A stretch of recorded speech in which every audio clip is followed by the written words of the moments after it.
नमस्कार, बहुत स्वागत है आप सभी का आप सभी के पसंदीदा कार्यक्रम मसला में, और मैं हूं आपके साथ ज्योति।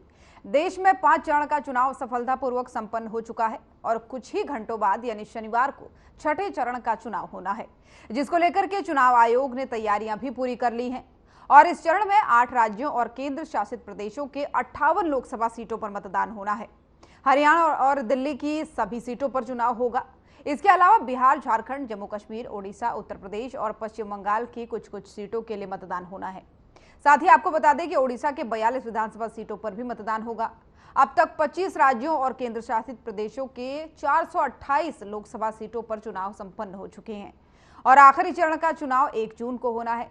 लेकिन इससे पहले छठे चरण का चुनाव काफी अहम हो जाता है। सभी राज्यों के चुनाव आयुक्त और राज्य प्रशासन की भीषण गर्मी और बारिश की संभावना को देखते हुए मतदान केंद्रों पर जरूरी उपाय करने के निर्देश दिए गए थे। मतदान केंद्रों पर पानी की सुविधा, धूप से बचाव के लिए शामियाना, शौचालय और अन्य जरूरी सुविधाएं जो है मुहैया कराने को कहा गया है, ताकि चुनाव सुरक्षित और अच्छे माहौल में संपन्न हो सके। लेकिन दारोमदार पूरा अभी भी जनता के ऊपर ही है कि वो किस पर भरोसा जताने वाली है। आज हम डिस्पैच कर रहे हैं अपनी टीम्स को। हमारी टीम्स पूरी हो गई हैं। साथ ही जो पोलिंग पार्टी है उनके साथ में पुलिसकर्मी भी साथ में अटैच होकर बसेस के थ्रू आज अभी पहुंचने लग रहे हैं अपने पोलिंग बूथ्स पे। तो जो ट्रेनिंग थी वो भी हमारी अच्छी तरीके से पूरी हो गई है। जो किसी के अगर लास्ट मिनट डाउट्स हैं वो हम क्लियर करवा के पोलिंग पार्टी को सारा सामान दे के डिस्पैच करवा रहे हैं। पहले भी होता रहा है, अब की बार 100% बूथों पे हमने वेबकास्टिंग करी है। तो 1572 हमारे बूथ हैं, तो सभी पे हम वेबकास्टिंग करवा रहे हैं। तो उसकी मॉनिटरिंग कंसर्न ARO के पास में, मेरे पास में और CEO सर के पास में भी रहेगी।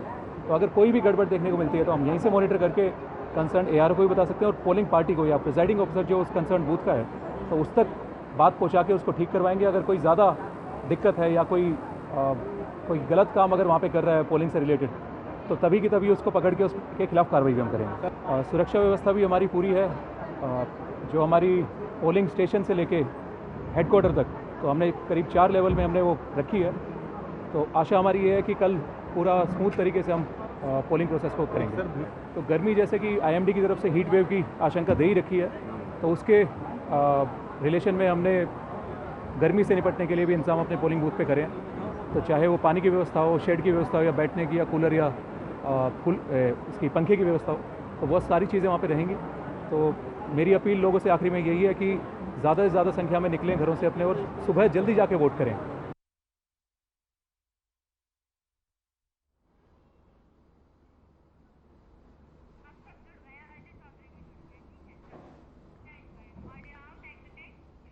और इन्हीं सब तमाम मुद्दों पर करेंगे चर्चा के लिए मेहमानों का पैनल भी हमारे साथ जुड़ चुका है। सबसे पहले परिचय उनका आपसे करवा दूं। राजवीर रोहिल्ला जी, प्रवक्ता BJP, हमारे साथ जुड़ चुके हैं। अंश वत्स जी, प्रवक्ता कांग्रेस, हमारे साथ जुड़ चुके हैं। अमनदीप केसरी जी, प्रवक्ता इनेलो, हमारे साथ जुड़ चुके हैं। और अजय चौधरी जी, प्रवक्ता JJP, फोन लाइन पर हमारे साथ जुड़ चुके हैं। आप सभी मेहमानों का बहुत बहुत स्वागत है। सबसे पहले सवाल राजवीर जी आप ही से कर लेते हैं। कुछ ही घंटे बाकी हैं, कुछ घंटे बाद जो है हरियाणा में मतदान होगा, यानी छठे चरण के मतदान में और जगहों पर भी मतदान होना है। लेकिन हरियाणा का जो मतदान है वो इसलिए भी अहम हो जाता है क्योंकि पूरे जोरों शोरों से जो है चुनाव प्रचार किया गया, खूब रैलियों में भीड़ हुई, पूरा केंद्रीय नेतृत्व है जो वहां पहुंचा प्रचार के लिए। तो ऐसे में क्या लगता है, जितनी भीड़ रैलियों में देखने को मिली, क्या कल मतदान में भी उतनी भीड़ देखने को मिलेगी? क्या उसी संख्या में आशीर्वाद कल भी मिलने वाला है? सभी को राम राम, प्रवक्ता भाइयों को भी मेरा राम राम। और मैं जनता से अपील करूंगा, कल हमारा लोकतंत्र का पर्व है।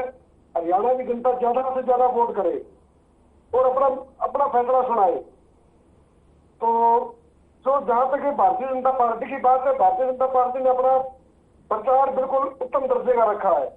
वो चाहे सेंटर के नेताओं से लेकर बूथ अध्यक्ष तक हमारे हर किसी ने अपना पार्टिसिपेट किया जितना वो कर सकता था। उसमें हमारे स्टार प्रचारकों की रैली हुई है। हमारे पूर्व मुख्यमंत्री श्री मनोहर लाल जी और श्री वर्तमान जो हमारे मुख्यमंत्री है श्री नाथ जैन जी, उन्होंने करीब 200 के करीब जनसभाएं की है। वो हर विधानसभा में गए हैं, हर एक विधानसभा में 2-2 बार भी गई है। तो उन्होंने अपना जो उन्होंने भारतीय जनता पार्टी ने की, सरकार ने जो 10 साल में किया था, उसको बताने में हम लोग सफल रहे हैं। और जनता ने उस चीजों को स्वीकार किया है कि जो 10 साल में भारतीय जनता पार्टी की डबल इंजन की सरकार ने किया है वो एक बेहतर जीवन के लिए बहुत जरूरी था। तो चाहे वो अगर कामों की बात है तो मैं बहुत गिना सकता हूँ, लेकिन कुल मिला के ये है कि हमारा प्रचार बहुत पॉजिटिव रहा। हमारा हमें कोई दिक्कत नहीं आई। जनता ने हमारे नेताओं की बातों को बड़े ध्यान से सुना और कल मुझे उम्मीद है कि 10 की 10 सीटों में भारतीय जनता पार्टी का कमल खिलेगा। ठीक है, रोहिला जी बने रहिए। और भी मेहमान हमारे साथ बने हुए हैं। अंश वत्स जी, प्रवक्ता कांग्रेस, हमारे साथ बने हुए हैं। वत्स साहब, अब कुछ ही घंटे बाकी है, ऐसे में जो तैयारियां की गई है, जो मेहनत की गई है प्रचार प्रसार में, क्या लगता है कल जनता आपके पक्ष में गेंद डालेगी? क्योंकि अब जनता के हाथ में है सब कुछ। अब जो 2-2.5 महीने से जो आपकी खूब फजीहत चल रही थी, प्रचार, रैलियां, बैठकें, उस पर अब विराम लग चुका है और अब जो है पूरी तरीके से फैसला जनता के हाथ में। तो क्या लगता है पक्ष में मतदान करेगी जनता? क्या भीड़ होने वाली है कल? क्योंकि बीते दिनों से, बीते जितने भी चरण गए हैं, एक टेंशन रहा है कि मतदान प्रतिशत घट रहा है। देखिए, सबसे पहले तो मैं सभी जितने भी दर्शक है सभी से ये अनुरोध करूंगा कि सब लोग मतदान जरूर करें और ज्यादा से ज्यादा संख्या में मतदान करें, क्योंकि ये एक ऐसा पर्व है हमारे लोकतंत्र का जिसमें हमें एक मौका मिलता है कि हम एक ऐसी सरकार को चुने जो हमारे लिए 5 साल में कुछ डिलीवर करने वाली है। अब रही आपके सवालों की बात, मैं ऐसा मानता हूँ कांग्रेस पार्टी के पक्ष में, इंडिया गठबंधन के पक्ष में जनता ज्यादा से ज्यादा संख्या में अपना वोट देने वाली है और इसका प्रमाण खुद मोदी जी अपनी बातों से दे देते हैं। खुद अपने भाषणों में अगर आप उनके देखें कि हर जो चरण का चुनाव रहा है, किस प्रकार से हर चरण के चुनाव में उनकी बातें बदलती गई हैं। पहले चरण में उन्होंने बात करी मटन, मछली, मुस्लिम लीग पे। दूसरा चुनाव आते आते वो आ गए मंगलसूत्र पे कि आपकी भैंस चोरी हो जाएगी। तीसरे चुनाव पे उन्होंने अपने खुद के ही मित्रों को दगा दे दिया। किस प्रकार से उन्होंने कहा कि अडानी अंबानी टेम्पो भर भर के काला धन कांग्रेस पार्टी को दे रहे हैं। तो मतलब बात यह है कि मोदी जी ये स्वीकार कर रहे हैं कि अंबानी अडानी जो है वो टेम्पो में काला धन भर भर के रखते हैं। तीसरे चुनाव में वो गजनी बन गए।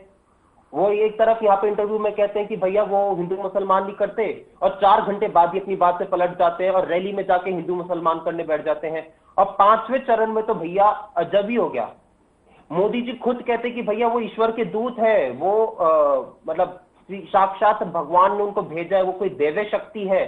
भाजपा के तमाम जितने भी प्रवक्ता हैं, बड़े बड़े मंत्री हैं, वो कहते हैं कि भैया भगवान जगन्नाथ मोदी जी के भक्त हैं। आप कभी कल्पना कर सकते हैं किस प्रकार से हिंदू धर्म की, किस प्रकार से सनातन धर्म की आज भाजपा ने मजाक बना दिया इस प्रकार के बयानबाजी करके। और जो हमारे भाजपा के प्रवक्ता ने बात की है कि उनका जो प्रचार है वो बड़ा पॉजिटिव रहा है। मैं पता नहीं समझ नहीं पा रहा हूं उनको कौन सा प्रचार पॉजिटिव रहा है। हिसार में उनके प्रत्याशी सभाएं करते हैं, 4 लोग तो बैठे दिख नहीं पाते उनकी सभाओं में। ऐसा उनका कौन सा पॉजिटिव है? सिरसा में वो जाते हैं। कांग्रेस पार्टी के प्रचार की बात बताइए, आपका प्रचार कैसा रहा? हमारा प्रचार तो बहुत अच्छा रहा। आप देखिए किस प्रकार से आज जनता आज कांग्रेस पार्टी के साथ है। करनाल में इनके जो पूर्व मुख्यमंत्री थे मनोहर लाल खट्टर जी, वो जाते हैं, किसान उनको काले झंडे दिखा रहे हैं। सिरसा में इनके जो उम्मीदवार है अशोक तंवर जी, उनके गाड़ियों पे किस प्रकार से पथराव हो रहा है, किसान उनको घुसने नहीं दे रहे कि आप क्यों आज भाजपा के साथ हैं, आप क्यों उस पार्टी के साथ आगे जिसने किसानों पे लाठी चलवाने का काम किया। कल ही रैली थी प्रियंका गांधी की, तो भीड़ वहां पर भी नहीं दिखी थी? नहीं, मैं ऐसा मानता हूं। देखिए, सबसे पहली बात तो प्रियंका जी की रैली भी हम सबने देखी और मोदी जी की भी रैली भी देखी है। किस प्रकार से मोदी जी की रैली में, अमित शाह जी की रैली में, अमित शाह जी की एक हमने रैली देखी थी रायबरेली में। किस प्रकार से अमित शाह जी की रैली में आए एक पत्रकार ने लोगों से सवाल पूछ लिया कि आप यहाँ पे क्यों आए हो, तो उसने कहा कि भैया 500 रुपए के नोट हमें दिए गए थे, इस वजह से हम आए थे। उस पत्रकार ने ये चीज पूछ लिया, उसको भाजपा के गुंडों ने मारपीट कर दी। भाजपा की रैली में तो आप ये भीड़ की बात, क्या आज भाजपा के लोग आज बात कर सकते हैं प्रचार की? वो किस आधार पर बात कर रहे हैं कि वहां पे पता चलता है कि भैया 300 रुपया दिए जा रहे हैं, शराब की बोतल दी जा रही है, इस वजह से लाए जा रहे हैं। खुद वहां पे उनके लोग पकड़े जा रहे हैं इस प्रकार से। जब और अगर कोई इसको वीडियोग्राफ कर दे, उसको कोई रिपोर्टर अगर कोई उसको दिखा दे अपने चैनल पे, तो उसको ऐसे पीट दिया जाता है। रायबरेली की किस प्रकार से शर्मनाक घटना रही है, हम सबने देखा है। चलिए ठीक है, लौटूंगे आपके पास। और मेहमान बने हुए अमनदीप जी बने हुए। अमनदीप जी, अब गेंद जनता के हाथों में है, जनता के पाले में गेंद आ चुकी है, कुछ ही घंटों का इंतजार है। क्या लगता है जनता का आशीर्वाद मिलेगा आपको? कैसी तैयारी रही आपकी? क्या तैयारी से संतुष्ट है इन्हें लोग? जी मुझे आपकी ना आवाज क्लियर नहीं आ रही। चलिए ठीक है, आपकी आवाज सही करवाते हैं। हमारे साथ अजय चौधरी जी भी बने हुए हैं। अमनदीप जी, आपकी आवाज सही करवा रहे हैं, टेक्निकल इशू कुछ हो सकता है। अजय जी, मेरी आवाज आप तक पहुंच पा रही है? अजय जी मुझे सुन पा रहे हैं आप? हाँ जी, मैं सुन पा रहा हूँ आपको। ठीक है अजय जी, कुछ ही घंटों का इंतजार है अब ऐसे में क्या लगता है जनता आशीर्वाद देगी इस बार जेजेपी को? क्योंकि लंबे इंतजार लंबी मेहनत के बाद ये पल आया है कि अब लोग खुद मतदान करने पहुंचेंगे, तो ऐसे में लगता है उनके पक्ष में, आपके पक्ष में कुछ इस बार जनता आती हुई दिख रही है आपको? सबसे पहले तो आपको और मेरे जो साथी प्रवक्ता हैं इनको और हरियाणा प्रदेश के जनआवाम को मेरा नमस्कार, सत श्री अकाल, प्रणाम। जैसा कि आपने कहा कि क्या जनता आशीर्वाद देगी, निश्चित रूप से 4.5 साल सत्ता में सहयोगी रहते हुए दुष्यंत चौटाला जी ने किसान के लिए, नौजवान के लिए, हरियाणा की माता और बहनों के लिए चुनाव के अंदर 50% आरक्षण की बात हो, चाहे उनके लिए 33% डिपो में कोटे की बात हो, किसान के लिए 48 से 72 घंटे के अंदर जो फसल का कीमत थी वो उनके अकाउंट में डलवाने की बात हो, 14 फसलें एमएसपी पर देने की बात हो, इस तरह के जो सारे तमाम मुद्दे हैं उनको लेकर के हम लोगों के बीच में गए और जनता हमें निश्चित रूप से आशीर्वाद देने का काम करेगी। दूसरा, आपने देखा होगा कि दोनों राष्ट्रीय पार्टियां हैं, किसी ने भी, नरेंद्र मोदी जी यहाँ पर आए, अमित शाह जी यहाँ पर आए, नड्डा जी यहाँ पर आए, किसी ने भी हरियाणा प्रदेश के मुद्दे की चर्चा नहीं की। सिर्फ 10 साल में क्या काम किया नरेंद्र मोदी जी ने, अगर कोई चर्चा की हो तो मैं भारतीय जनता पार्टी के प्रवक्ता से पूछना चाहता हूँ। सिर्फ एक बात कहते हैं कि 400 सीट हम जीत करके आएंगे। दूसरी तरफ कांग्रेस के प्रवक्ता भी एक बात कहते हैं कि हरियाणा प्रदेश में हम 10 जीत करके आएंगे। मतलब वो उनसे ज्यादा झूठ बोलते हैं, वो उनसे ज्यादा झूठ बोलते हैं। और मैं तो कहूंगा कि इनके ऊपर एक बड़ा शेर स्टिक साबित होता है कि खुशियां झूठी गम झूठे हैं, खुशियां झूठी गम झूठे हैं। ये दोनों एक दूसरे से बड़े झूठे हैं। वो कहते हैं 400 आएंगी, वो कहते हैं 10 आएंगी। इनसे ये पूछो कि कौन से बड़े झूठे हैं। जी बने रहिएगा और मेहमान जुड़े हुए हैं हमारे पास साथ। अमनदीप जी, मेरी आवाज आ पा रही है? चलिए ठीक है अमनदीप जी, आपसे जुड़ने का प्रयास करेंगे, थोड़ा सा टेक्निकल इश्यू चल रहा है। रोहिला साहब, आप मुझे सुन पा रहे हैं?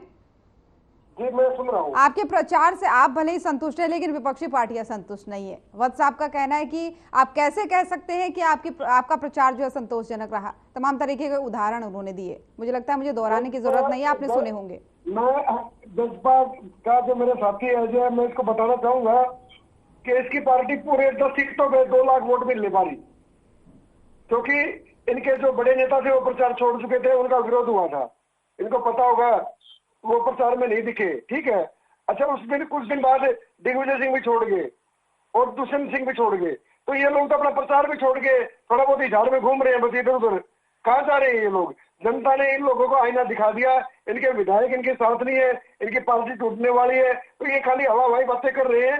जमीन पे ये लोग 2 लाख वोट भी नहीं ले पाएंगे 10 सीटों पे। एक बात रही बात विपक्ष की, तो विपक्ष ने अपना काम करना चाहिए, सवाल उठाना उनका काम है। मेरी आवाज आप तक पहुंच पा रही है? कांग्रेस को आप जवाब दीजिएगा, लेकिन अमनदीप केसरी जी जुड़े हैं, काफी देर से इंतजार कर रहे हैं, मैं आपके पास दोबारा लौटूंगी। अमनदीप जी, मेरी आवाज आप तक पहुंच पा रही है?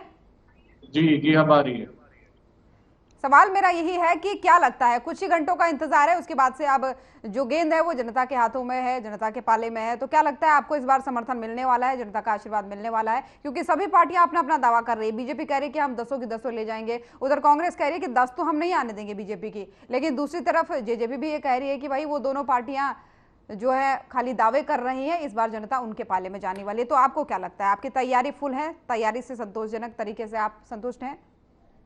देखिए, सबसे पहले तो मैं आपको ये बता दूं और हरियाणा निवासियों से आपके माध्यम से अपील करूंगा कि जो भी उनका रोष है 4.5 साल और मैं कहूँगा 9.5 साल का, और जिस प्रकार से हरियाणा वासियों ने लगातार भारतीय जनता पार्टी के कुशासन को सहा है, कल मौका है भारी संख्या में निकल करके, और बाकी लोग तो ये बार बार भाजपा वाले कह रहे हैं सुबह वोट करिए, लेकिन मुझे उम्मीद है कि हरियाणा प्रदेश की जनता कड़ी दोपहरी के अंदर भी वोट करने जाएगी। उनसे निवेदन है, अगर इस कुशासन से मुक्ति पाना है वो वोट डालिए और इस कुशासन से मुक्ति पाइए। देखिए, सबसे पहले आपने सवाल किया हरियाणा प्रदेश के हालातों को, मैं तथ्यों के साथ आपको बताऊंगा कि भारतीय जनता पार्टी की सरकार की एंटी इनकम्बेंसी बहुत ज्यादा थी। ये खुद भारतीय जनता पार्टी की सरकार ने स्वीकारा है, केंद्रीय नेतृत्व में पार्टी ने स्वीकारा। ऐसे कहीं नहीं होता कि 6 महीने पहले, या पंजाब में हुआ था कांग्रेस के समय, उस समय भी एंटी इनकम्बेंसी थी और रिजल्ट आपके सामने है। कि जो सरकार को लीड कर रहे हैं और मुख्यमंत्री को ही बदल दिया गया है। यानी कि उसका क्लियर संदेश ही है, मुख्यमंत्री की कोई प्रमोशन नहीं हुई है कि उनको बधाई देकर के ऊपर मुख्यमंत्री से प्रधानमंत्री बना दिया गया, उनको हटा दिया गया है। हटाने का मतलब तभी होता है कि जब जनता के अंदर भारी रोष था, भारतीय जनता पार्टी भी इस बात को स्वीकार करती है, लेकिन इसलिए बीजेपी उनको तो बदल बार बार दिया। एक बात को कहती है, अमनदीप जी, वो कहती है कि हम तो नए नए लोगों को मौका देते हैं, युवा चेहरों को मौका देते हैं, इसलिए बदलाव जरूरी था। मैं आपसे ये कह रहा हूँ कि फिर प्रधानमंत्री को हरियाणा में आकर के रैली में ये क्यों कहना पड़ा कि मेरा संदेश किसानों तक पहुंचाइए? क्यों पहलवान बेटियों की बात करनी पड़ी? क्यों बार बार लोगों से ये कहना पड़ा कि जब किसानों का नाम उन्होंने लिया, लोगों ने हाथ नीचे कर लिए, कह रहे भाई हाथ ऊपर करिए और मेरा संदेश किसानों तक पहुंचाइए। अगर आप ये बताइए कि किसकी बात को सही मानेंगे, प्रधानमंत्री मोदी की या जो मेरे साथी प्रवक्ता बात कर रहे हैं बार बार उनकी बात को? ये बात तो बिल्कुल बड़ा क्लियर सी है। ये तो तथ्य के साथ, तभी मैं कह रहा हूँ ना, जनता डिसाइड कर ली। ये तथ्य है कि भारतीय जनता पार्टी और जजपा का जो ठगबंधन था, जनता उससे पूरी तरह त्रस्त थी, इसलिए ये बात भारतीय जनता पार्टी भी खुद स्वीकार कर रही थी। इसीलिए उन्होंने आनंद फानंद में एकदम चुनाव से पहले और अपना सरकार बदली और मुख्यमंत्री को हटाया। अब दूसरी बात बड़ी रही कि जनता चुने किसको। अब आगे बात विपक्ष की। विपक्ष में देखिए, मैं बिल्कुल मानता हूं कि कांग्रेस एक बड़ी विपक्षी पार्टी थी, उसकी बड़ी भूमिका थी, बड़ी जिम्मेदारी थी जो उनको निभानी चाहिए थी। लेकिन क्या हुआ कि कांग्रेस की जो विपक्षी भूमिका को भूपेंद्र सिंह हुड्डा ने कब्जाया और भूपेंद्र सिंह हुड्डा ने कब्जा करके एक मैच फिक्सिंग करी भारतीय जनता पार्टी हरियाणा के साथ, और उसका नतीजा आज आपके सामने है और जनता भी ये देख रही है। आज मुझे बताइए कि क्या करनाल में कांग्रेस के प्रत्याशी चुनाव लड़ रहे हैं मुख्यमंत्री के खिलाफ? क्यों सरेंडर कर दिया है? क्योंकि एक डील हुई है कि करनाल की सीट हमें दे दीजिए, हमारी इज्जत बच जाएगी और आपको हम रोहतक दे देते हैं।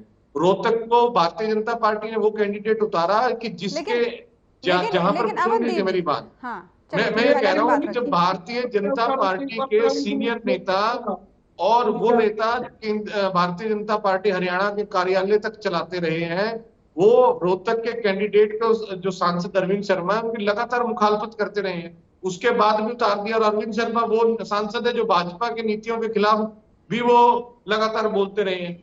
उसको कैंडिडेट बनाना यानी कि एक मैच फिक्सिंग हुई और जनता इसको बड़े ध्यान से देख रही है। तो केवल मात्र विकल्प इंडियन नेशनल लोकदल के साथी गठबंधन एनसीपी, श्रोमणी अकाली दल, आरजेपी के संयुक्त जो हमने 10 प्रत्याशी उतारे हैं, हरियाणा प्रदेश की जनता के सामने केवल मात्र विकल्प वही है और उन्हीं को जनता कल चुनने जा रही है। लेकिन जो बीजेपी पिछले चुनाव में क्लीन स्वीप करके आई, उसके साथ उस पर आप आरोप लगा रहे हैं कि मैच फिक्सिंग हो रही है। मैं ये कह रहा हूं कि क्लीन स्वीप की, और क्लीन स्वीप के बाद आप हालात नहीं देख रहे क्या भारतीय जनता पार्टी के?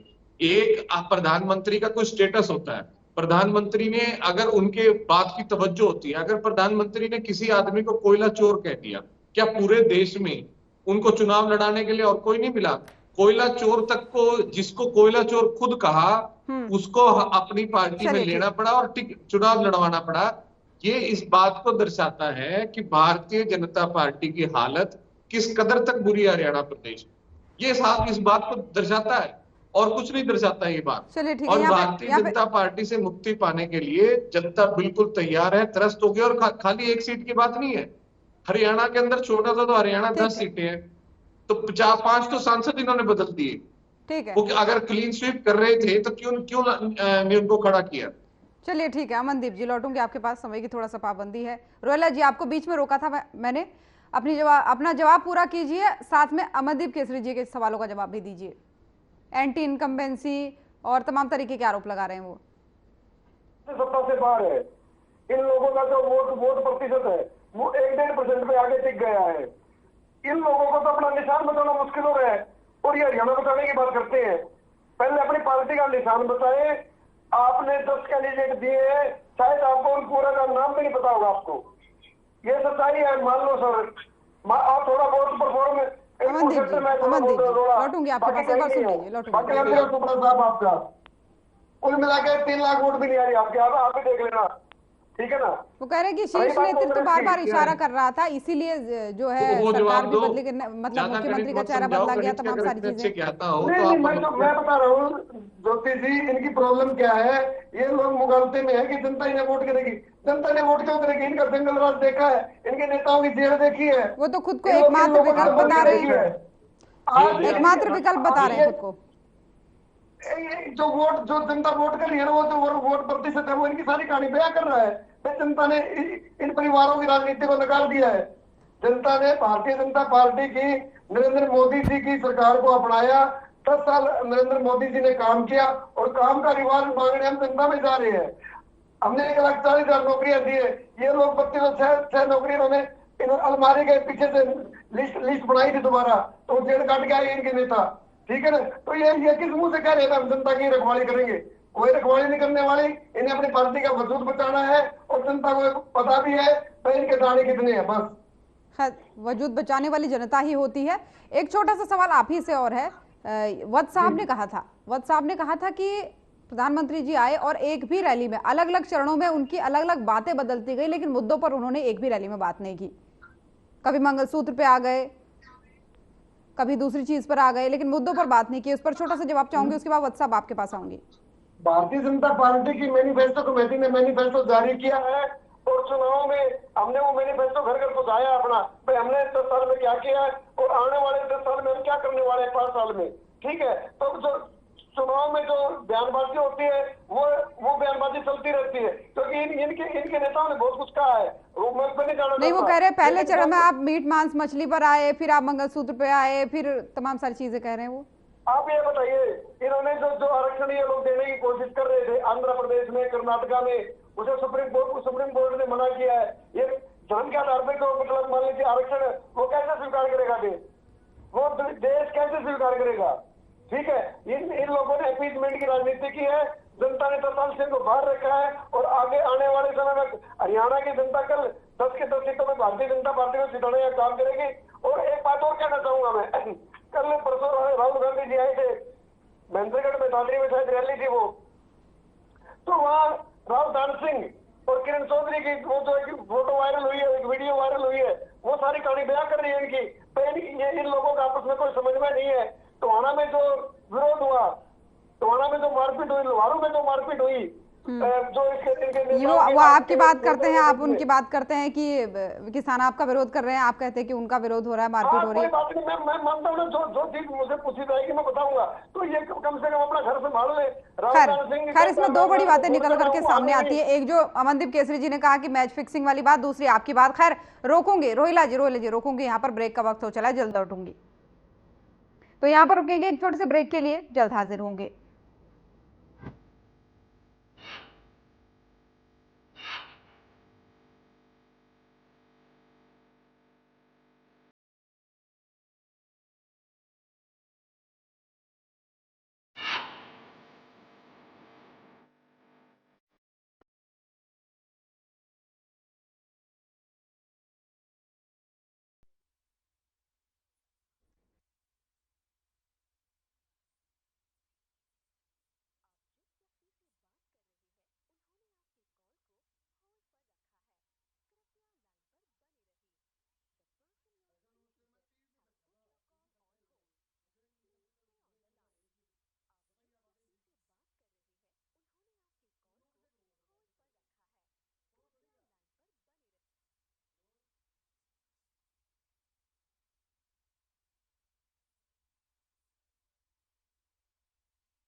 तो ब्रेक के बाद एक बार फिर से स्वागत है आप सभी का। चलिए चर्चा हमारी जारी है और मेहमान भी हमारे साथ बने हुए। ब्रेक पर जाने से पहले मैंने रोहिला जी आपसे सवाल किया था, लेकिन आपके पास लौटूंगी। वत्स साहब, बड़े बड़े आरोप लगते हैं, लेकिन सबसे बड़ा आरोप जो है जो अक्सर सामने आता है, एक बार फिर से उन्होंने कह दिया अमनदीप केसरी जी ने कि मैच फिक्सिंग है। कैसे जवाब देंगे? और अपने आप को एकमात्र विकल्प भी बता रहे हैं।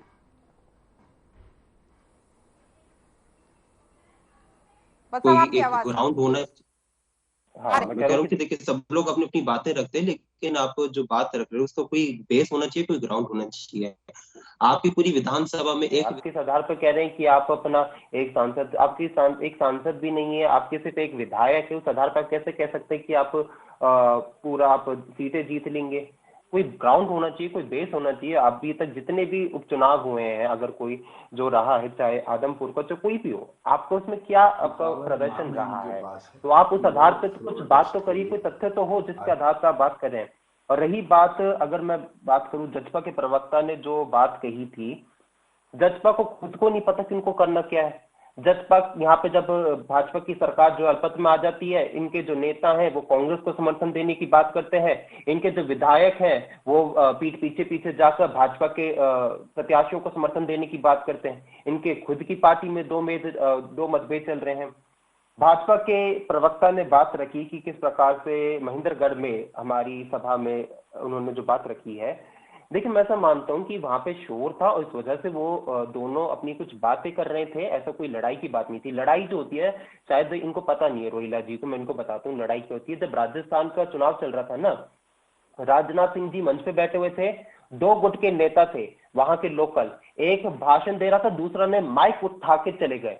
ये होता है लड़ाई जब आपके मंच पे होती है। आपके मंच पे लड़ाई होती है जब अनिल विज जी कहते हैं कि वो अंबाला में प्रचार ही नहीं करेंगे, तो ये होती है आपके गुटबाजी। आप यहाँ पे इसका जवाब नहीं देंगे। आपके यहाँ पे गुटबाजी की जो स्थिति है ये है कि आपके ही जो गुड़गांव के लोकसभा प्रत्याशी हैं वही अपनी सरकार की खुद की आलोचना कर रहे थे बीते 5 से 10 साल से, तो आप उस पर कभी जवाब दीजिएगा। हमारी पार्टी में सब लोग एक है। आप जिनकी बात कर रहे हैं महेंद्रगढ़ से, किरण चौधरी जी ने एक सभा करके टिकट जब अनाउंस हुई थी, उनके बाद उन्होंने खुद ने कहा था कि वो लोकसभा प्रत्याशी जो है हमारे राव धान सिंह जी, उनका वो समर्थन करेंगी, पूरी ताकत के साथ समर्थन करेंगी। तो इस पे आप क्या बोलना चाहेंगे? मैं ऐसा मानता हूं कि जो एक भाजपा ने भाजपा का जो प्रचार रहा है वो एक जनता के पक्ष में नहीं रहा है, बल्कि जनता के विरुद्ध रहा है। क्योंकि ये इन्होंने एक मौका समझा कि किस प्रकार से जनता को डराने का, धमकाने का वो एक मौका समझेंगे। और इसी वजह से अगर आप इनके जितने भी प्रत्याशी रहे हैं, मंत्री रहे हैं, सभी लोगों से अगर आप इनके भाषण सुनेंगे तो ऐसी धमकी वाले बयान आते हैं। खट्टर जी का बयान था भी, उन्होंने एक रैली को संबोधित करते हुए कहा था कि 4 जून तक जितने भी सरकारी कर्मचारी हैं तुम्हारा दिन है, 5 जून के बाद हमारा दिन शुरू हो जाएगा, तब हम तुम्हें देख लेंगे। इस बयान का मतलब क्या होता है? रोहिला जी अगर मुझे समझा दें तो मैं इनकी बात से एग्री कर लूंगा। मैं ऐसा मानता हूं कि अजय जी के पास लौटना चाहूंगी। बस मुझे 2 सेकंड, मुझे आप 2 सेकंड दे दीजिए। ठीक, जल्दी रखिए अपनी बात। जी, मैं ऐसा मानता हूं, देखिए जो चुनाव प्रचार होता है वो जनता को केंद्र में रख के लड़ा जाना चाहिए। और इस वजह से कांग्रेस पार्टी ने एक ऐसा न्याय पत्र बनाया है जिसमें हमारे नेता ने 10,000 किलोमीटर पैदल यात्रा करके जनता की बातों को सुनकर हमने अपनी 5 न्याय और 25 गारंटी को जनता के बीच में रखा है। हमने बात की महिलाओं को 1 लाख रुपया साल में देने की, हमने बात किया किस प्रकार से युवाओं को उनकी पहली नौकरी पक्की देंगे, हम जातिगत जनगणना की बात करें, किसानों के कर्ज माफी की बात करें। भाजपा के अगर आप मैनिफेस्टो को देखेंगे तो उसमें आज महंगाई का म, बेरोजगारी का ब आपको कभी नहीं दिखेगा, क्योंकि ये चुनाव जनता के केंद्र में रख के नहीं लड़ते हैं, ये चुनाव लड़ते हैं केवल और केवल सभी का मैनिफेस्टो। आपका भी उनका भी खैर लौटूंगी। वत्स साहब, मैं अजय जी आपके पास आना चाहूंगी, लेकिन उससे पहले रोहिला जी आप कुछ दिखा रहे थे फोन में, क्या आप कुछ दिखाने का प्रयास कर रहे थे? एक चर्चित वो एक फोटो वायरल हुई थी दान सिंह जी की और किरण चौधरी जी की, और उनके बीच में राहुल गांधी जी मूक दर्शक की भूमिका में थे।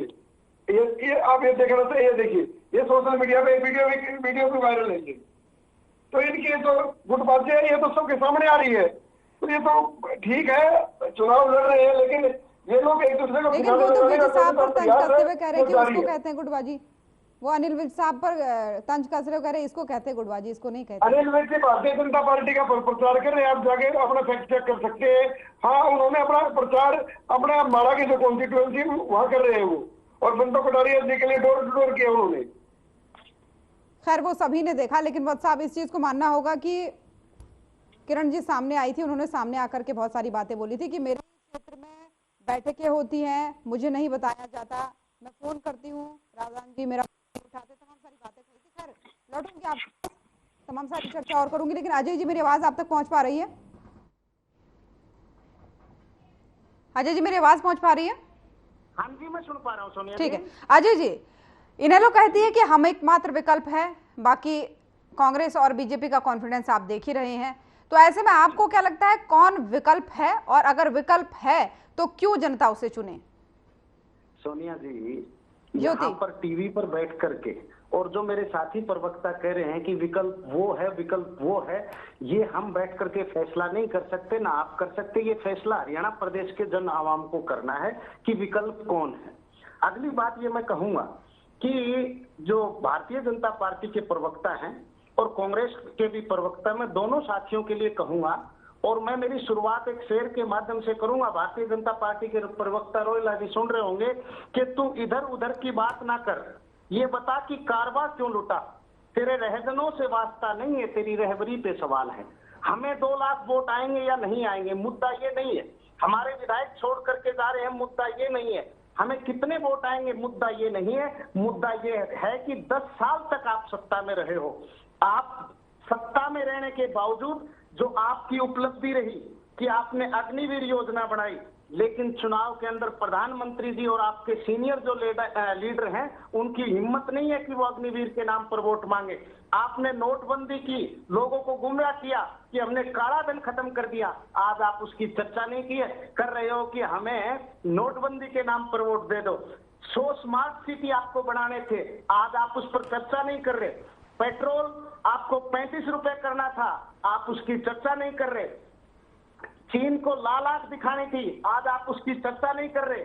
20 करोड़ रोजगार आपको देने थे, आज आप उसकी चर्चा नहीं कर रहे। किसान की आय दोगुनी करनी थी, आज आप उसकी चर्चा नहीं कर रही। किसान को लेकिन अजय जी मैडम प्लीज सुनो मुझे, उसकी चर्चा नहीं कर रहे। आप ये चर्चा कर रहे हैं कि इनको 2 लाख वोट आएंगे। आप ये बताओ 10 साल की जो उपलब्धियां, उन पर वोट क्यों नहीं मांग रहे? आप क्यों मंगलसूत्र के वोट पर नाम पर वोट मांग रहे हैं? इस तरह के हालात है। और ये कहते हैं जो राम को लाए हैं हम उनको लाएंगे।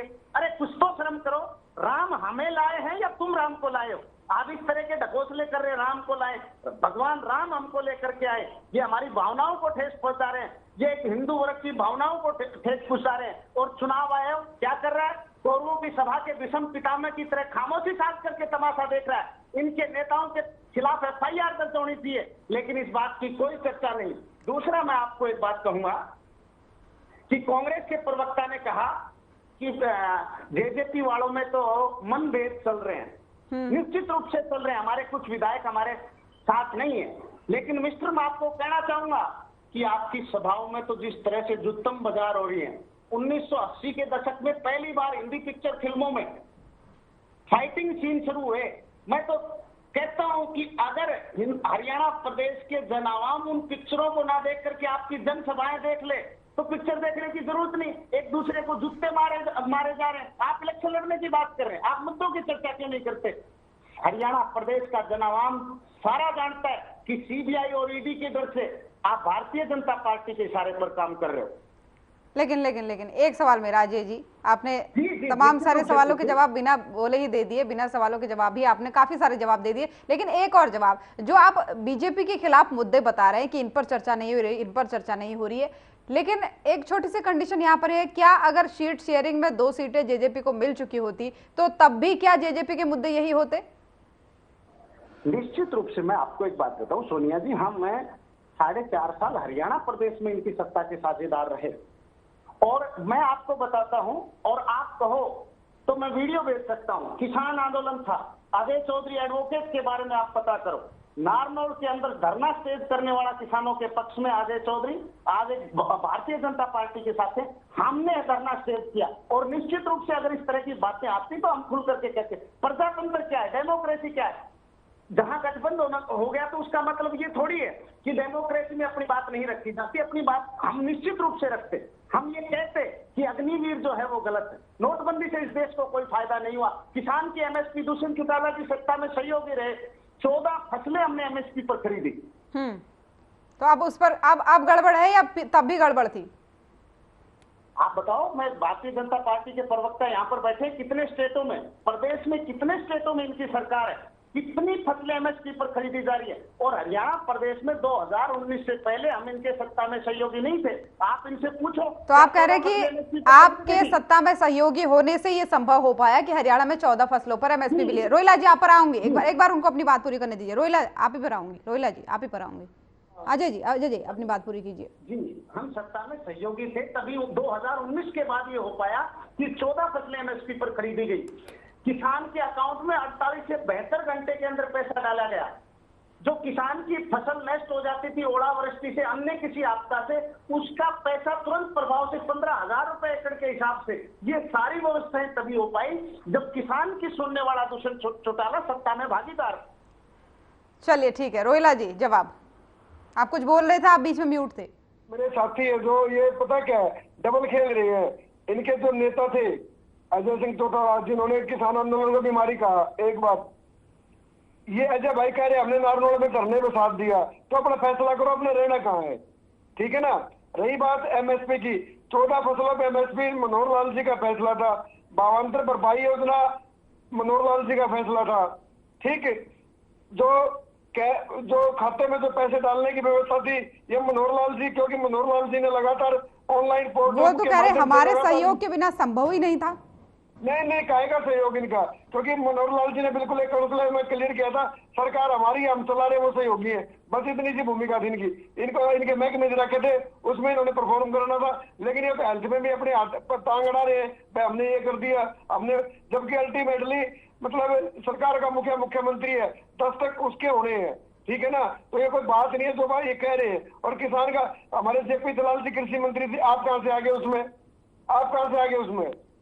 आप अपने डिपार्टमेंट की बात बताइए ना, आप आपने क्या किया है, फिर उसमें बात करते हैं अपन लोग। जो डिपार्टमेंट दुष्यंत जी को थे, आप उनकी बात बताइए। अब जेपी दलाल जी हमारे अजय जी रिएक्शन देना चाहेंगे? मंत्री थे, उन्होंने पॉलिसी बनाई, मुख्यमंत्री जी ने रिकमेंड की। हेलो सोनिया जी। अजय जी आप नाम गलत ले रहे हैं। ज्योति, मेरा नाम ज्योति है। मेरे मित्र से ये पूछो, वो कह रहे हैं कि जो डिपार्टमेंट दुष्यंत जी के पास थे उनका फीडबैक दीजिए ना।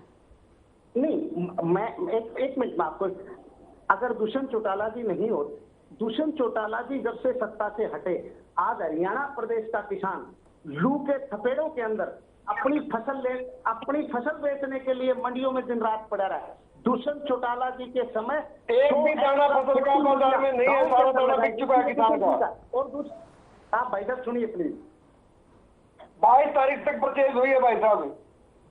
ठीक है, अजय जी को बोलने दीजिए 10 सेकंड। बता रहा हूँ कि 10,922 कंप्लेंट आज नारनौल में पेंडिंग है। ये कहते हैं कि जैसे ही दुष्यंत चौटाला जी सत्ता से हटे, इनको नॉलेज ही नहीं है। सारा सिस्टम दुष्यंत चौटाला जी ने किसान के प्रति संभाला हुआ था। वो किया, आपके पास डिपार्टमेंट, आप क्या करोगे? चलिए खैर ठीक है, इस चीज पे चर्चा आगे करेंगे, क्योंकि और दूसरा मैंने इनसे डिपार्टमेंट हमारे कृषि मंत्री जेपी दलाल थे हमारे। ठीक है, रोहिला जी उन बातों की चर्चा क्यों नहीं कर रहे? वो पता क्या है, क्रेडिट लेने वाला मामला जो है ना आपका, नहीं सुनने वाला, क्योंकि जिस महकमे की आप बात कर रहे हो उस महकमे के मंत्री कोई और थे और वो मुख्यमंत्री के विश्वास पर। ठीक है, दोनों को रोकूंगी, आप एक दूसरे को बोलने नहीं देंगे यहाँ पर, दोनों को रोकूंगी। अजय जी रोकूंगी आपको भी, व्हाट्सएप बने हुए लगातार। वत्स जी, अजय जी कहते हैं कि फिल्मों को छोड़ के देख, अगर आपकी रैलियां देख ली जाए तो एक समान है। मेरी आवाज पहुंच पा रही है? जी, मैं ये कह रहा हूँ कि देखिए जो, लेकिन ऐसे में आप भी तो कहते हैं ना कि इनका विरोध हो रहा है। जब ये जाते हैं फील्ड में, लोगों से किसान विरोध कर रहे हैं, जेजेपी वालों का, बीजेपी वालों का, तो उसमें वो अब आप पर आरोप लगा रहे हैं। देखिए जब एक दिया जो होता है वो जब वो बुझने वाला होता है ना तो वो फड़फड़ाता है। उसी प्रकार से जो जजपा है उसकी जो पूरी राजनीति है, भाजपा के साथ 5 साल गठबंधन करने के बाद भाजपा के साथ 5 साल पूरी जो इन्होंने अपने हर महकमे में जिस प्रकार से उन्होंने मलाई चाटने का काम किया है, उसकी वजह से उनकी जो राजनीति वो पूरी उनकी खत्म हो चुकी है। उनको दिख रहा है कि उनकी जो पैर के नीचे से जमीन है उनकी पूरी खिसक चुकी है, इस वजह से वो फड़फड़ाने का काम कर रहे हैं। वो ये प्रकार से दिखाना चाह रहे हैं कि भैया कोई भी हरियाणा में पार्टी नहीं है, सिर्फ जजपा ही इकलौती पार्टी है। लेकिन असल बात यह है कि इन्हीं के नेता प्रेस कॉन्फ्रेंस करके आज कांग्रेस का साथ दे देते हैं, फिर इन्हीं के प्रवक्ता यहाँ पे आके कहते हैं कि भैया हम लोग कांग्रेस के साथ नहीं है, भैया कांग्रेस सबसे भ्रष्ट पार्टी है। अरे जब कांग्रेस सबसे ज्यादा भ्रष्ट पार्टी है, कांग्रेस में इतनी बुराई है, तो आपके नेता कांग्रेस का समर्थन देने की बात करते क्यों है? एक साथ जवाब दे दीजिए आप लोग। अगर कांग्रेस में इतनी बुराई है तो आपके नेता क्यों कहते कि भैया भाजपा अलमत में है, अगर कांग्रेस को हमारी जरूरत है तो हम आपके साथ सरकार बनाएंगे। मैं इस चीज को मानता हूं कि जो रैलियों की बात हो रही है ना, रैली होती है जब जनता खुद अपने पैरों से आपके रैली में आप अपने नेताओं को सुनने आए, अपने जननायक को सुनने आए, वो एक रैली होती है। चाहे वो भाजपा की हो, चाहे जसपा की हो, किसी की भी रैली हो, चाहे इनेलो की हो, किसी की भी रैली में इस प्रकार का वो प्रदर्शन नहीं दिखता जो हमें फूलपुर में राहुल गांधी जी और अखिलेश यादव जी की रैली में दिखा था। किस प्रकार से 50 डिग्री के टेम्परेचर में भीड़ जो थी वो बेकाबू हो गई थी राहुल गांधी जी को सुनने के लिए, अखिलेश यादव जी को सुनने के लिए। ऐसा जनाधार आज तक इस देश की में कभी नहीं देखा गया, किसी चुनाव में नहीं देखा गया, जो एक ऐतिहासिक रैली रही है। वहीं अगर हम बात लेकिन इसका मतलब तभी निकलता है वत्स साहब, अगर मतदान में भी ये साथ मिले तभी इसका मतलब निकलता है। देखिए मुझे एक चीज बताइए, अगर 50 डिग्री के टेम्परेचर में, अगर जैसा रायबरेली की मैंने अमित शाह जी की रैली की बात करी, किस प्रकार से वहां पे लोगों को 500 रुपया देके लाया गया था, पत्रकार ने दिखा दिया तो उनको पीट दिया गया था। अगर कोई किसी भी रैली में अगर कोई 500 रुपया लेकर आता है, कोई 50 डिग्री के टेम्परेचर में ऐसे बेकाबू होकर अपने नेता के पास मंच पे तो भागने तो जाता नहीं है मिलने के लिए, वो भी इतनी भीड़ कितनी ज्यादा बेकाबू हो जाए। आप मुझे एक चीज बताइए, तो ये जनता का प्यार है अपने नेताओं के प्रति, ये जनता के अंदर ये भावना की वो बदलाव चाहते हैं। और इसी वजह से आज आप देखिए जहां पे भी आज भाजपा की सरकार है, वहां पर भाजपा के विरुद्ध आज जनता वोट कर रही है। आज वहां पे भाजपा खड़े होकर अपने पक्ष में वोट नहीं मांग सकती है। आज इतनी सारी इन्होंने बातें करी। आज जो चुनाव है, बात यह है कि इन्होंने पहले चरण में मोदी जी ने मंगलसूत्र की बात की, लेकिन आज सवाल यह है कि मंगलसूत्र कांग्रेस लेगी या नहीं लेगी, इस पर सवाल नहीं है। सवाल यह है कि कोविड में भाजपा ने इस देश की औरतों का मंगलसूत्र छीनने का काम किया है। आज चुनाव जो है इस मुद्दे पर है। आज चुनाव इस मुद्दे पर है कि किस प्रकार से भाजपा के नेताओं ने आज हिंदू धर्म के देवी देवताओं का अपमान किया है। किस प्रकार से संबित पात्रा जी ने कहा है कि भगवान जगन्नाथ जी मोदी जी के भक्त हैं। किस प्रकार से हमारे आराध्य का अपमान हो रहा है। आज चुनाव इस मुद्दे पर है। आज चुनाव इस मुद्दे पर है कि किस प्रकार से मोदी जी तमाम अपनी रैलियों में जाकर हिंदू मुसलमान करते हैं, इस देश की जनता को भड़काने का काम करते हैं। उसके बाद इंटरव्यू में कहते हैं कि भैया मैं कभी अगर हिंदू मुसलमान पे बात कर दूं तो देखिए ये अपमान का मतलब भी सबका अपना अलग अलग निकलता है। वत्स साहब, आप कहते हैं कि इसको अपमान कहते हैं, वो कहते हैं कि आप राम मंदिर के उद्घाटन में नहीं आए, रामलला के प्राण प्रतिष्ठा में नहीं आया तो आपने अपमान किया। सब अपना अपना अलग अलग मतलब निकाल रहे हैं, लेकिन वास्तविक मतलब क्या है और वास्तविक इसका मीनिंग क्या है वो खैर जनता अच्छे से समझती है। इसको बहुत अच्छे से समझाना मुझे नहीं लगता जरूरी होगा। खैर रोकूंगी आपको, यहाँ पर अमनदीप जी भी बने हुए। अमनदीप जी, तीनों को आपने सुना, तीनों की बात पर छोटी छोटी टिप्पणी चाहूंगी। नहीं देखिए ज्योति जी, सबसे पहले तो मैं कांग्रेस के भाई का जवाब देना चाहूंगा। उन्होंने कहा कि मेरी बात का कोई आधार नहीं है कि भाई एक विधायक है और ऐसा नहीं हो सकता। तो कांग्रेस इसी लिहाज से कांग्रेस देश में सरकार बनाने जा रही है। अगर यही मायना रहता है सरकार का, तो कांग्रेस तो पिछले 10 साल से नेता प्रतिपक्ष नहीं बना पा रही, 50 का आंकड़ा नहीं छू पाई। तो अगर यही मायने में कि पिछले में आपके क्या विधायक आया, ये कितने आपके सांसद है, अगर यही मायना चुनाव का रहता है तो मेरे भाई देश में कांग्रेस कैसे सरकार बनाई? तो ये आधार नहीं होता। आधार मौजूदा मुद्दे क्या है आज, इसीलिए 5 साल का वक्त दिया जाता है। 5 साल बाद फिर से चुनाव होता है, उसका यही मतलब होता है कि फिर से चुनाव होगा जीरो से। ऐसा नहीं उसमें देखा जाता कि पिछले कितनी सीटें थी तब आपको कितनी मिली थी और अब आज कितनी मिली। कल चुनाव हरियाणा में होने जा रहा है और आज तक किसी पार्टी के पास कोई सांसद नहीं। कल जो हरियाणा प्रदेश की जनता जिसको चुन कर देगी वही सांसद बनेगा। उसका मतलब ये नहीं है कि हम पिछले 5 साल का 10 साल का रिकॉर्ड उठाते रहे, हम कहते रहे। और ऐसा समय भी आया इंडियन नेशनल लोकदल ने 90 में से 85 विधायक बनाए, 5 ही कांग्रेस के थे। तो इस हिसाब से तो मतलब वो रिजल्ट उठाए हम, 2000 का रिजल्ट उठाए, ये चलता रहता है। आज का जो चुनाव के मायने क्या है कि आज जो परिस्थितियां हैं, आज जो परिस्थितियां हरियाणा प्रदेश में बनी हुई है, वो भारतीय जनता पार्टी को उखाड़ फेंकने वाली बनी हुई। और उसमें मैं बार बार कह रहा हूं, कांग्रेस के पास एक मौका था अपने आप को मजबूत विपक्ष पेश करने, लेकिन हरियाणा की जनता के सामने वो नहीं पेश कर पाई। और कांग्रेस ने एक बड़ा वो प्रोपगंडा रचा कि सभी लोकसभा सीटों पे कहा कि भाई अपने आवेदन करिए, कार्यकर्ताओं से कहा। 10 साल से तो संगठन नहीं बना रहे थे, लेकिन कार्यकर्ताओं को कहा कि चलिए आवेदन करिए जिसको भी टिकट लेना है। और देखिए खास बात देखिए ज्योति जी कि 9 के 9 जो कैंडिडेट कांग्रेस के हैं, उन्होंने एक ने भी आवेदन नहीं किया टिकट के लिए। और जिन कार्यकर्ताओं नेताओं ने बेचारों ने आवेदन किया, उनकी प्रॉपर लिस्ट भी कांग्रेस ने जारी करी, उसमें से एक को भी नहीं चुना। और जिनको चुन रहे हैं उन्होंने आवेदन ही नहीं किया था। आवेदन नहीं करने का मतलब ये है कि वो चुनाव लड़ना ही नहीं चाहते थे। और ये एक कैंडिडेट नहीं, अंबाला से वरुण चौधरी ने कहा, फरीदाबाद के महेंद्र प्रताप ने कहा, कुमारी शैलजा ने कहा कि हम चुनाव ही नहीं लड़ना चाहते थे। तो इस प्रकार से जो कांग्रेस ने जिस प्रकार से जो भद्दा मजाक हरियाणा की भावनाओं के साथ, हरियाणा की जनता के साथ किया है, तो जनता उनसे भी तंग है। इसी वजह से इंडियन नेशनल लोकदल गठबंधन को इस बार जनता कल 25 तारीख को चुनने जा रही है। चलिए ठीक है, रोहिला साहब फाइनल कमेंट आपका भी चाहूंगी। फाइनल कमेंट ये है जी, विपक्ष के पास कोई मुद्दा नहीं है, जनता ने नकार रखा है। भारतीय जनता पार्टी हरियाणा में 10 के 10 सीट जीतने जा रही है।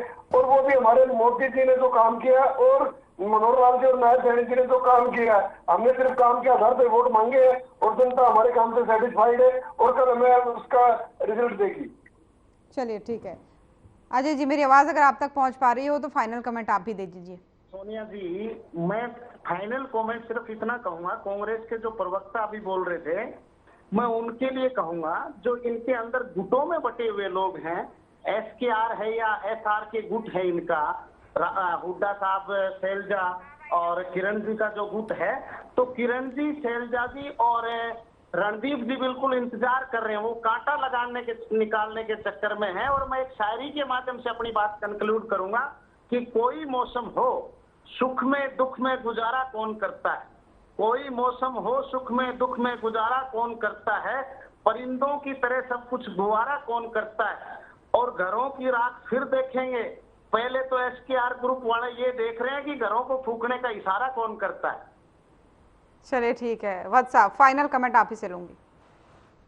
मैं तो मानता हूँ कि भाजपा कितनी भी बात कर ले या जितने भी हमारे यहाँ पे ये हैं, कितने भी बातें कर लें, लेकिन कोई एक बेस होना चाहिए जिसके आधार पर आप सब बातें कर रहे हैं। आज सच्चाई ये है कि आज हरियाणा में एक एंटी इनकम्बेंसी की लहर है, जिसकी वजह से आज उन्होंने जब ये महसूस किया, उन्होंने अपना मुख्यमंत्री बदल दिया।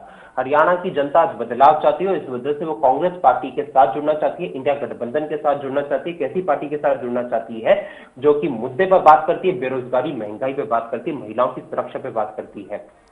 बिल्कुल, और इसमें सबसे बड़ा सवाल ये हो जाता है कि जिन मुद्दों पर सभी पार्टियां बात कर रही हैं, क्या वो जनता को समझ आ रही हैं, जनता के मुद्दे क्या है, वो किस पर भरोसा करेगी, ये तो आने वाला कल ही बताएगा। फिलहाल बहुत बहुत धन्यवाद आप सभी मेहमानों का हमारे साथ चर्चा में जुड़ने के लिए।